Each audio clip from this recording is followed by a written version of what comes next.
This episode is brought to you by Bright Cellars, a personalized monthly wine subscription. Start by taking a short, fun quiz, and the algorithm designed by 2 MIT grads will recommend the 4 best wines for your tastes based on science. You'll receive 4 bottles of wine per month, and you'll never receive the same bottle twice. Go to brightcellars.com/wine-to-5, and you'll get 50% off your first shipment. It's not 5 o'clock, and they don't care. Welcome to Wine to 5. Entertainment, education, and everyday drinking for everyday people. Your hosts are Valerie Caruso and Stephanie Davis, 2 wine educators who don't need a clock to know when to pour that next glass. Welcome to the Wine to 5 podcast. Hey everybody, this is episode 104, and Steph and I are drinking and podcasting. Hey, what you got in your glass up there? Drinking and podcasting? What? Yeah, what? Actually, I have. I love Nebbiolo so much, and I just picked up a bottle of this 2010 Travaglini. It's a Gattinaro DOCG. So, yes, this is a Nebbiolo from Piedmont, Italy. The producer is Travaglini. And what the bottle is totally makes it stand out. You'll know it when you see it because it's not the normal shape bottle, and they've, it's meant to be held. I think they created actually the shape of the bottle based on how your hand grips a bottle. Huh. So that's kind of cool. It's kind of has an oblong shape. Yeah. And yeah, so it's easy to find. Most of the liquor stores I've been into have it, and it's not too expensive. So you definitely avoid some of that Barolo pricing. But I found this fun blind wine tasting video online, and I'll have a link in the show notes. But there's 6 wine professionals that taste this blind, and a bunch of them get it wrong, and it's fun. Don't you geek out on those blind wine tastings? Yes, I love those. That's like a sport. And then you feel normal. Yeah. And then you're like, oh, good. I maybe would have missed that too. But one of the other cool things is that I wanted to share with you guys is that last night I was like, wonder what wine glass am I going to use opening this Gattinara? So, when you have the choice between different wine glasses, what one would you use? Well, I grabbed the Pinot Noir glass from Riedel, and of course, really enjoyed it. But then today I was kind of like, oh, I wonder if Riedel has a Nebbiolo glass. And sure enough, it says Pinot Noir / Nebbiolo glass. So there you have it. That's the kind of glass that you would use if you were tasting this kind of wine. Absolutely. What are you drinking? I have gin. I have here in my glass the Monkey 47 Schwarzwald dry gin from the Black Forest Distillers in Losberg, Germany. This is the one Karen McNeil was talking about. Right. She loved that. Yeah, I found it in Rome. So, did I bring wine back from Italy? No, I brought back gin, and I brought back a Digestivo, the Petrus as well. But this is my first sip of the Monkey 47 gin, and it is made from this tiny itty-bitty little print on the back. Even with my glasses on, I'm having a hard time reading it, but it looks like it's made with 47 indigenous botanicals like lingonberries. That's cool. And I wonder where they get the monkey from. I mean, now we know where the 47 comes from, but monkey. I don't know. It's a cute little label. It looks like a postage stamp, and I can't read what it says anyway. It's probably in German anyway, but it's a monkey, and I'm showing it to you like the listeners can see it, And you've seen the bottle because you've emptied a couple of them yourself. So, unfiltered, that excites me. Yes, always. Always. It gets me every time. Yeah. The monkey, I'm not a big monkey person. That's nice. But he's gathering botanicals on the front of the label, and there appears to be a crown on top. So I don't know. This is a very... And it could be the power of suggestion from lingonberries and the purple label, but it is probably one of the fruitier gins, I would say. Not so much that it's definitely got the juniper thing going on, but definitely is one of the more fruity... It's almost like a full-flavored gin, and it's delicious just to sip by itself. Yeah, it doesn't need a lot of extra help. Mm-mm. So, be kind with the mixers when you use the Monkey 47. Yeah, absolutely. So what are we talking about this week? What are we talking about? You know what? Somebody gave us something to talk about on SpeakPipe. Absolutely. This week's burning wine question. We haven't had a burning wine question in a while, and this week it comes from Jen Briney, the host of the Congressional Dish podcast, so we'll play that for you. Hi, Steph and Val. This is your new friend, Jen Briney, the host of Congressional Dish. I am so sorry that I missed you on that Sunday morning, but I did have a question and I was hoping you guys could answer for me, and maybe I'm not the only one who has it. So here's my issue. When I drink wine, if I have more than like a glass, I end up throwing up. And it's the weirdest thing. It's not like I get crazy or super drunk. It's just that it seems like my body can't digest it. It's worse with the white wines than it is with the red wines. I feel like I can have like 2 glasses of red wine and be okay. I can drink rosé and be all right. But white wine, I mean, even a glass sometimes will make me sick. And a lot of times it's the morning after. So I don't understand that dynamic, and it makes me really sad because I like wine. But yeah, maybe if you could answer that question for me, that would be so educational and appreciated. But yeah, it was so nice to meet you guys at Podfest, and yeah, thank you for answering my question. Hope to see you soon. Bye. So Jen, your question was, why does wine make you throw up? And she actually asked me this in person at Podfest as well. And she did say it's not so much from excess. It's not from drinking too much. But she finds that white wine specifically, even just a glass, makes her very sick. But it's not so much the red or rosé wines. So we started with the whole, now we aren't doctors. Although Steph is a doctor of pharmacy, a PharmD, but we don't play doctors on the podcast. So we always have to ask if there are other conditions accompanying the wine consumption whenever anyone says that wine makes them sick, such as maybe a certain food or something else that you were doing while you were drinking the wine. I don't know. She says it just makes me really sick. So there are other compounds found in wine that can disagree with us, including our digestive systems. But we do find that sulfites is the most commonly demonized.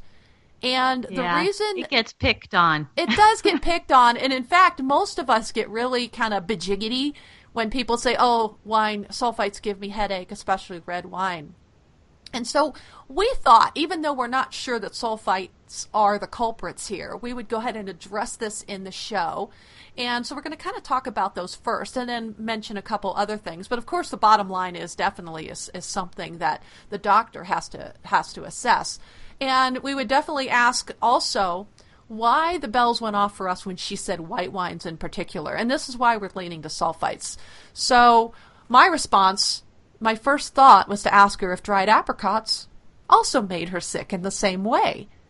And the reason for that, why apricots, is because they, among other foods, especially processed foods, they can contain up to 10 times the sulfite levels of wine. I know. I don't think people realize that. I mean, I think you can have, if you have 5 dried apricots and you're not having a reaction, you don't have a sulfite allergy. Right. In fact, it's only about less than 1% of the population that actually has a sulfite allergy. And in all the reading I've done about sulfite allergies, vomiting is not one of those things. But everybody's bodies react different. And just for a comparison, wines normally can contain anywhere from 10 to 250 parts per million of sulfur dioxide, even though it can be higher for sweet wines, which can contain up to 400 parts per million. So anytime you see a label that says contains sulfites, that is because any food, at least in this country, that has more than 10 parts per million has to have it on the label. So you'll hear people say, oh yeah, when I was in Italy, the wines didn't have sulfites. Well, yeah, they do. All wines have sulfites. It's just... Yeah. They don't require the labeling over there. And as soon as that bottle leaves the country, in fact, I keep a bottle here on my desktop that has an actual sulfite health warning label scotch taped on from when I shipped some bottles back from Italy because the original labels didn't contain that. So while we cannot say that it is the sulfites that make you sick, we do want to talk about it because There's absolutely no scientific evidence to support the sulfite argument in its relation to headaches, in particularly red wine, where histamines, LTP proteins, and tyramine are often culprits. But we thought we'd visit the sulfite discussion because, frankly, we've never done this on this show. So the bells went off when Jen said it was the white wines that made her physically ill. And this is because white wines, in particular, can contain more sulfites than red wine. And here's why. Sulfur dioxide is not only a naturally occurring byproduct of fermentation, as I mentioned earlier, about 10 to 35 or so, 40 parts per million, but potassium metabisulfate is also used as an antioxidant, a preservative, and an antimicrobial agent. So this kills those wee beasties, that could really ruin the wine, as my biology teacher used to say. I don't know, Steph, did you call them wee beasties when you were in pharmacy school? No, not wee beasties, but I think that's cute. They sound friendly, like a little cartoon or something. I know, wee beasties. And so let's be clear. All wines do contain sulfites, but we don't want to get too geeky into the total and the free, molecular, and bound SO2. Because undoubtedly, if somebody were to hear this podcast who is an uber wine geek, like geekier than Steph and me, they're going to go, well, you didn't talk about total SO2 and the free versus molecular and the bound SO2. So just so you know, we do understand that there is a discussion there, but our listeners don't give a shit. So. That's right. And then we could go on and on and on. And we're not going to. No, because then there could be flow charts, and we don't want that. So red wines, they do have those phenolic compounds found in the skin that protect these wines against oxidizing. Whites do not. So it only makes sense that white wines require a boost in protection, aka SO2 or sulfur dioxide. Sweet wines, like I said, actually contain the most. Yeah, more. And are actually, yeah, I know. And actually under EU law, they can actually have a maximum of 400 parts per million. Most people can pick up 11 parts per million and the aroma in wine. Wow. So it's definitely something is there. And the reason for this is because the sugars combine with the particles of the SO2 to bind them, the bound SO2, thus requiring a higher rate of free SO2 to protect the wines, as opposed to the bound SO2. So for all you sulfur geeks out there, that's what we're talking about. But again, there are the people who are sensitive to sulfites, and this is true. Again, if it's a true allergy, about 1% or less of the population, the last time I checked, then pretty much all wine is off the table for you. Okay? But right. Back to Jen's... not just white wine or, exactly. Yeah, that's all wine. But back to Jen's question, why do white wines make me sick? It's definitely a question for your doctor, but it wouldn't hurt to be armed with any reactions that you have to other foods like dried apricots. And Steph, you attended that conference, I remember a couple years ago. Was it Seattle? It was in New Orleans. And, it's true. There's not a lot of great information yet pinpointing what are the exact causes of people's allergic-like symptoms, because they're not necessarily allergies. They're just allergic-like, okay? And so one of the things that we talked about in this session I went to at the Society of Wine Educators in New Orleans, we kind of hinted on it in episode 19 if you want to go and check that out. But basically, Dr. Matilda Parenta, who is also part of Society of Wine Educators, she's a CSW, and she's an MD, and so she's written some books and has done a lot of presentations on wine and health.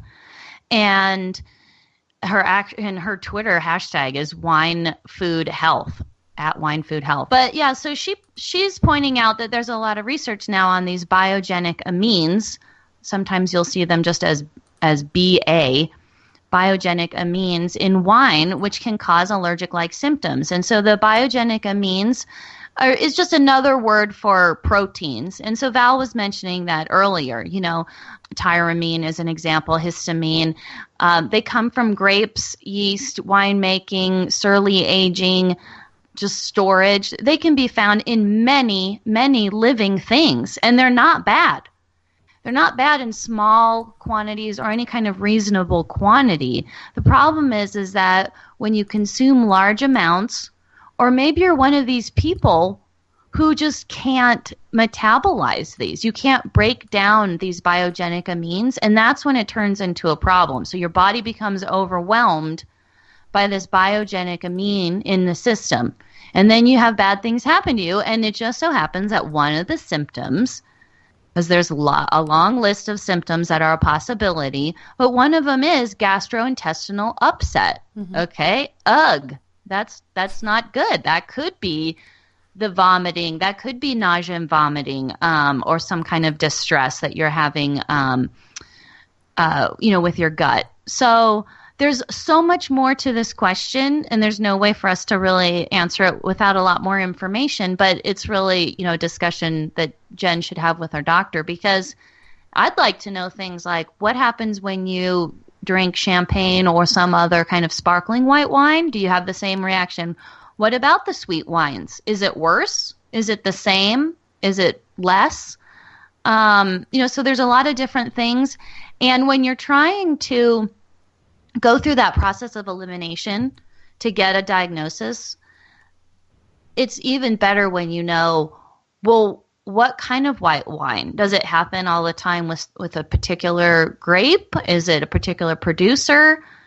Even the price point. Sometimes these really inexpensive wines are more of, I hate to say it, but a lot of times they can be just quite a chemistry experiment, and there's just a lot of chemical compounds in wine that are not printed on the label. And so people don't know what is causing the reaction because it's not listed as an ingredient. So yeah, it's a tough question to answer, but Val and I met another physician at PodFest last month. Her name's Dr. Jacqueline Darna, who invented the No Mo Nausea wristband, and that's spelled N as in Nancy, O, M as in Mary, O, nausea. And there'll be a link in the show notes. But Jacqueline is an anesthesiologist and entrepreneur who created this anti-nausea wristband. And the way that it works is there's 3 functions. It's acupressure and essential oil that is transdermal, and then also an essential oil for the aromatherapy effect. And so we'll have links to this, but I think what's cool about it is that, maybe Jen, if you're like, I really want to have this white wine, everybody's bragging about it, and there's this dinner at my friend's house, and what can I do as a preventative measure so that I won't feel bad? You could use one of these wristbands because it also works as a treatment, but it also works for prevention too. So, and they are available on Amazon. So there will be links in the show notes. Okay. Yeah. So, Jen, I know it's not the definitive answer you probably were looking for because, again, we're not doctors, but we hope that gives you a little bit more information that you can present to your doctor as well. It's like, well, these are the things that I've tried. These are the things that I've yet to explore, and tell me how I can enjoy wine without, getting sick the next day. So hopefully that helps. Exactly. And thanks for listening, Jen. What have we got for some shout outs this week, Val? Well, for shout-outs, I have a couple because in late March, I spoke at the Federally Employed Women, that's FEW, Rocky Mountain Regional Training Program event. And not only was I honored to be among some dynamic and notable speakers like Jill Tietjen of the Colorado Women's Hall of Fame, and Technically Speaking, but some incredible women who are passionate about their service to the government and this country. And I ended up spending the whole day there. I didn't just show up to speak. I registered for the whole thing and showed up just after 7 and got to hear all the speakers, and I got to chat with some of the attendees and see some people I hadn't seen in a while as well. So my shout out is to all of you smart ladies making it happen, and for other women to follow in your footsteps. Chris and Linda and Shannon for inviting me to come and for setting up the event, to Jerry Peterson, who was a speaker, and Jennifer Johnson and Linda Broker and Ann Vanderslice for sharing your wisdom, and to Teresa and Joanne, who are at my table, for sharing your stories and enlightening conversation as well. I learned a lot from all of you ladies. In fact, I think Teresa just subscribed right there to the podcast after my speech, and that was so cool. But that is cool. It was a fabulous day. I learned a lot. And, it just made me feel that sistership with, federally employed women, of which I was for 25 years. So it was kind of like just going home again for just a minute. And it was really nice that they were so welcoming and so receptive of everything I had to say about moving into the wine world after my career in the military was over. So thank you, ladies, so much. And I'm raising my glass of gin to all of you. Well, and shout out to you, Val, for being a part of such a cool program. Oh, thank you so much. I wasn't sure, where I was going to fit into that, and it ended up all the speeches played together. We all were able to play off something that somebody else had said, and it was a really well-organized event, and I was really impressed with it. So, yeah. But how about Wino Radar? Oh. What's on the Wino Radar this week? Well, it's all about timing, folks, because the Society of Wine Educators annual conference that's in Portland in August of this year, 2017. Today actually is a few days before you are all listening to this, but registration just opened. So jump on there, pick out the sessions you want. There's some really exciting pre-conference stuff, lots of options to choose from. And like always, there are so many great sessions at the same time that it's very difficult to pick which one you want to go to, because you usually want to go to 3 of them all at the same time. I know. There's like 5 or 6 at the same time almost every hour. And you're like, oh, yeah, that's still the 10:30 hour or the 1:30 hour or whatever. And they're like 5. And it's like, how do you pick?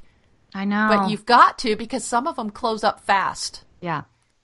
So. Yeah. Yep. And I'll be giving one this year with Suzanne from Labor of Love. So we'll be presenting some wines from that book and the book as well. So Suzanne will be there presenting with me the very first day, the very first hour after the keynote. Oh my God. I know. I saw that because I signed up for it, of course. And I was just like, oh my gosh, how maybe a little bit nerve-wracking that it's the first one. But then I thought, but then once you get your presentation over, then you can like chill and just like attend all of the other sessions. I know, so I was like, then I can chill with my tribe.